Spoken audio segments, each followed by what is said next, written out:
আসসালামু আলাইকুম ভিউয়ার্স, সবাই কেমন আছেন? আশা করছি সবাই ভালো আছেন। আজকে আমি রান্না করব লেয়ার মুরগির মাংস। এখানে মাংসটা নিয়ে নিয়েছি আমি। এইখানে আছে পেঁয়াজ, এখানে আছে সব বাটা মশলা। তো এখন আমি শুরু করি। যেহেতু লেয়ার মুরগির মাংস, এজন্য আমি প্রেসার কুকারে দিব। প্রেসার কুকারে একটু শীষ দিয়ে নিলে মাংসটা নরম হয়, খেতে ভালো লাগে।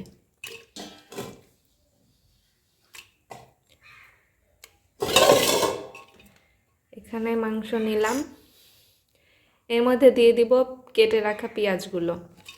বিসমিল্লাহ। এরপরে দিব গরম মশলা, এখানে সাদা ফল আছে আর একটা দারচিনি আছে, দিলাম কালো ফল সরি। আর এবার দিব বাটা মশলাগুলো, তেজপাতা দিয়ে দিলাম,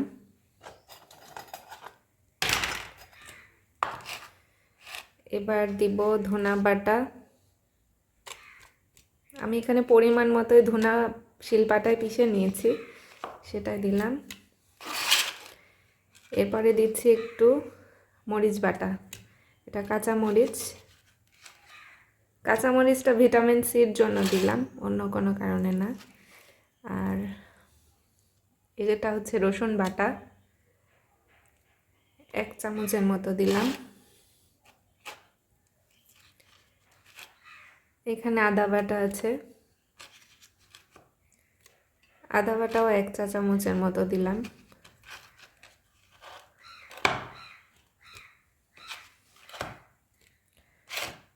দিয়ে দিছি। এবার দিব হলুদ গুঁড়া, হলুদ গুঁড়া 1 চামচ দিলাম।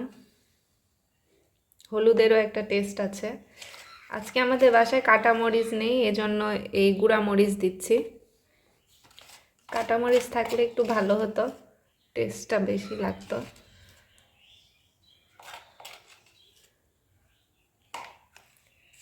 এবার পরিমাণ মতো দিব লবণ,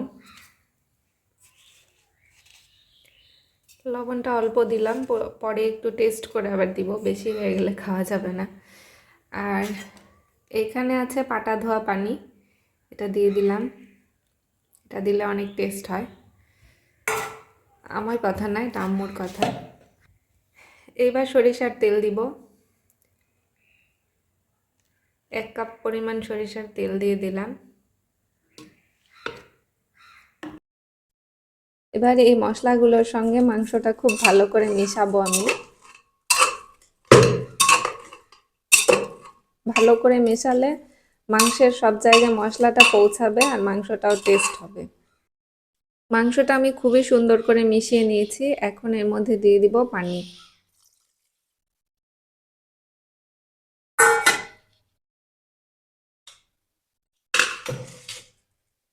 এখন আমার মাংসটা মাখানো শেষ, এটা ঢাকনা দিয়ে ঢেকে দিব প্রেসার কুকারটা দিয়ে। 7 থেকে 8টা সিজ দিয়ে নিব, 7 থেকে 8টা, এর বেশি না।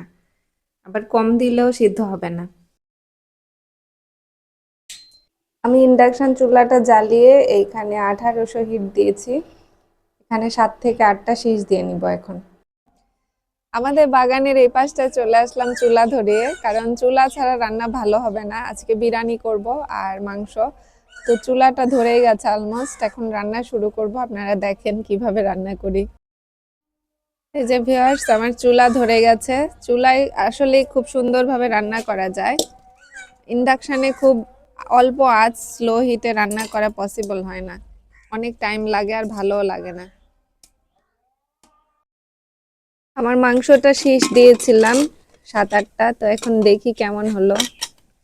মাশাআল্লাহ, কালার তো সেই রকম হয়েছে। এখন একটু আলু ভেজে এটাকে আবার কষাবো। এখানে একটু সামান্য পরিমাণে তেল দিয়ে নিলাম আলু ভাজার জন্য। তেলের মধ্যে একটু হলুদ দিব, এর মধ্যে ঢেলে দিলাম আলু। এখন ভালোভাবে আলুগুলো ভেজে নিব তেলে। আম্মু আজকে বাসায় নেই, আমি আর আমার ছোট ভাই। তো ছোট ভাই বায়না করছিল আজকে বিরিয়ানি খাবে, আমারও ইচ্ছা হচ্ছিল বিরিয়ানি খেতে, এই জন্যই আসলে রান্না করা। চুলায় কিন্তু জাল খুব জোরে জোরে হচ্ছে, বাট ধোয়া হচ্ছে বাতাসের জন্য। আমাদের নওগাঁর আবহাওয়া খুবই খারাপ, আজকেও রোদ নেই, ভীষণ ঠান্ডা। তো আমার আলুগুলো ভাজা শেষ, এখন এই মাংসগুলো ঢেলে দিব এর মধ্যে। এখন কষানোর জন্য একটু ঢাকনা দিয়ে ঢেকে রাখলাম, কিছুক্ষণ পরে কষানো হলে তারপরে ঝোল দিব। তো ভিউয়ার্স, আমার মাংসটা কষানো প্রায় শেষের দিকে, অনেকটাই কষে গেছে।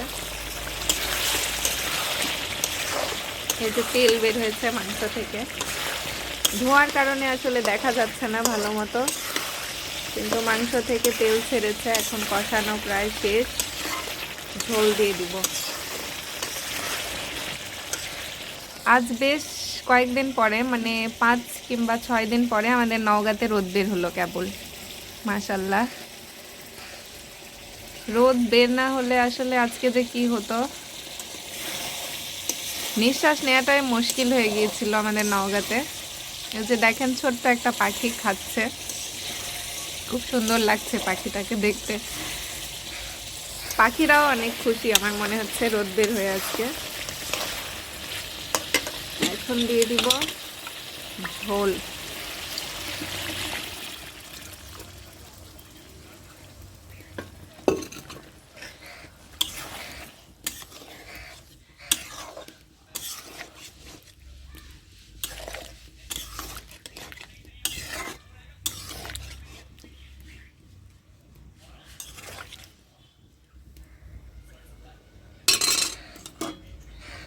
ঢাকনা দিয়ে ঢেকে দিলাম।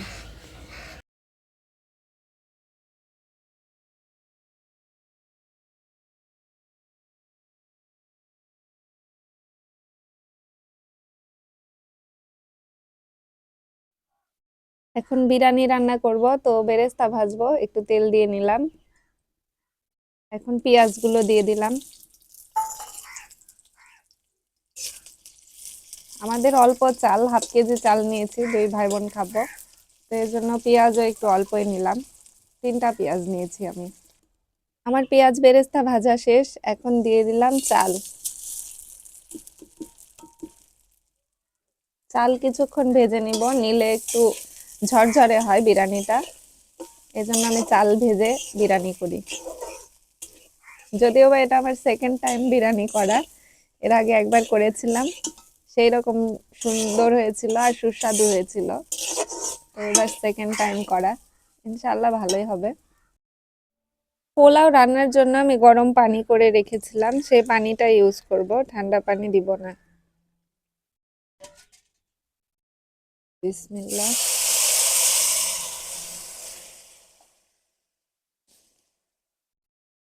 আমি পানিগুলো একদম মেপে দিচ্ছি, এই পানির পরে আর দিতে হবে না।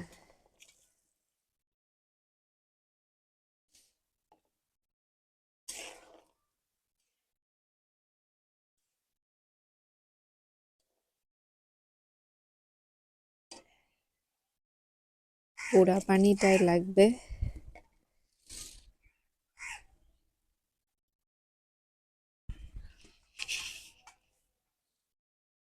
পোলাও একটা জয়ত্রী দিলাম, আর কাঁচামরিচটা ফ্লেভারের জন্য। লং গোলমরিচ দিতে হতো, কিন্তু ওগুলো আমাদের বাসায় আজকে শেষ, যে মশলাগুলো ছিল সেগুলোই দিলাম। একটু সাদা ফল দিয়েছি, একটু দারচিনি দিয়েছি।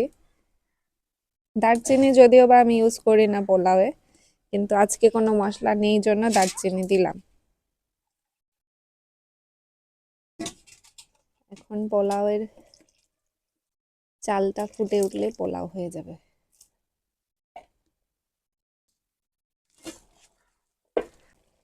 ভিউয়ার্স, আমি একটু ঘি দিয়ে দিব বিরিয়ানিতে, গন্ধটা খুব সুন্দর আসবে ঘি দিলে। আর এই পর্যায়ে দিয়ে দিব একটু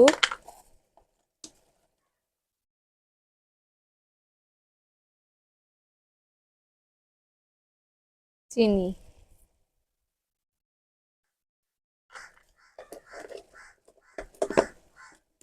পোলাও থেকে যে সুন্দর সেন্ট বের হচ্ছে, মাশাআল্লাহ।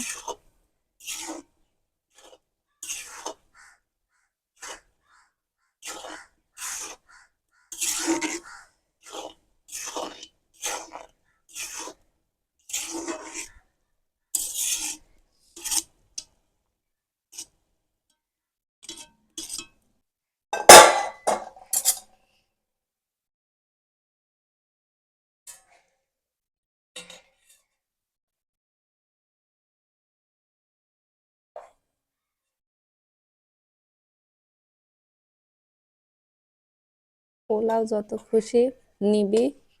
এই যে ছোট ভাইকে পোলাও দিলাম, এখন দিয়ে দিব মাংস। প্রথমে একটা আলু দিই, দুটো আলু দিব। মাংস তো খুঁজে পাওয়া মনে হচ্ছে মুশকিল। এই যে রান লেগ পিস,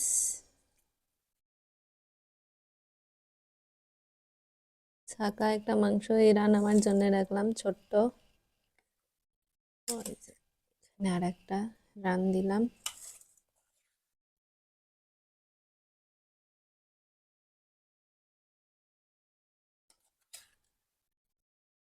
নাও নাও দাহাত খাও, খেয়ে বলো ভিউয়ার্সদেরকে কেমন হয়েছে। বলতেছি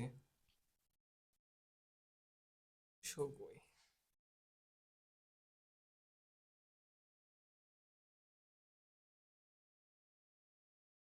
এরকম স্বাদ হয়েছে গাইস, ভালো, ওকে খাও।